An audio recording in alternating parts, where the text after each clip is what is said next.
só, os índios não deram conta da quantidade de trabalho nos canaviais. Nos engenhos ou nas missões, eles morriam aos milhares por causa das doenças trazidas pelos europeus. Os grupos de indígenas que conseguiam escapar disso, quer dizer, que não haviam sido convertidos ao cristianismo, nem sido escravizados nos engenhos, esses grupos começaram a se retirar para o interior do país. Alguns desses grupos, ou muitos desses grupos, habitam hoje a Amazônia. No século XVI, eles viviam no litoral do continente.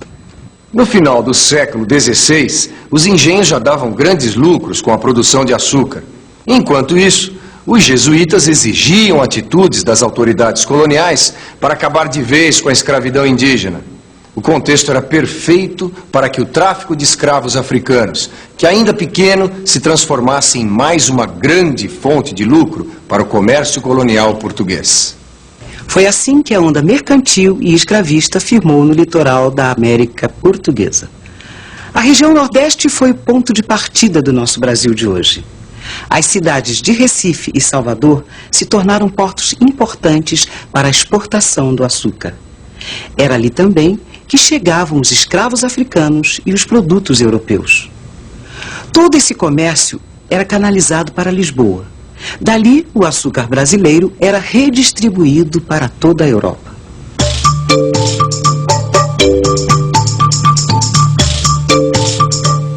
A coroa portuguesa tinha agora o monopólio do lucrativo comércio no seu vasto império.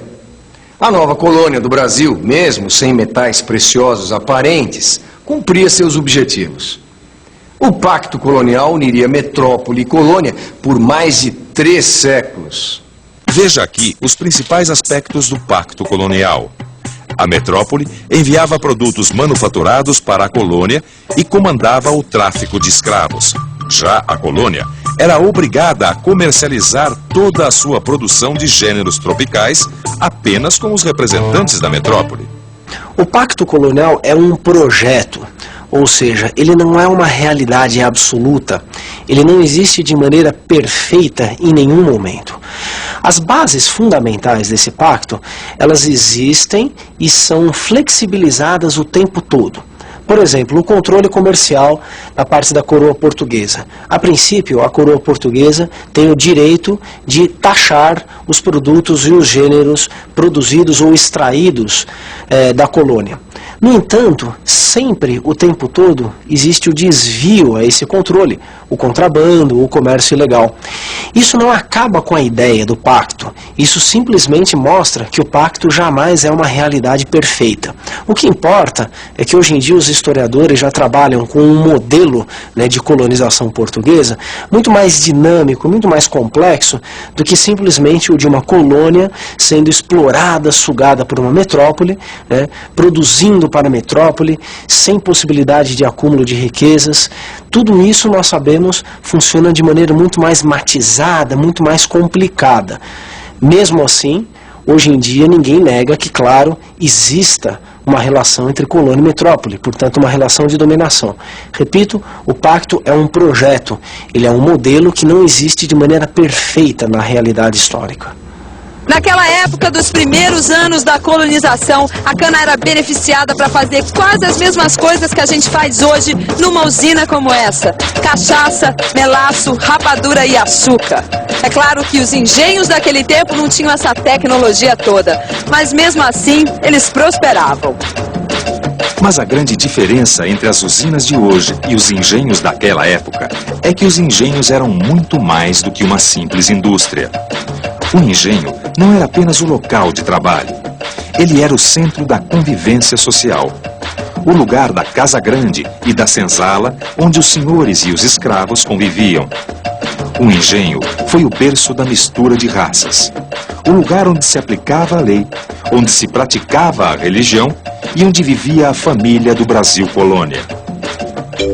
Para as pessoas daquele tempo, os engenhos eram tão modernos quanto esta usina é hoje para nós. O negócio da cana virou um negócio da China.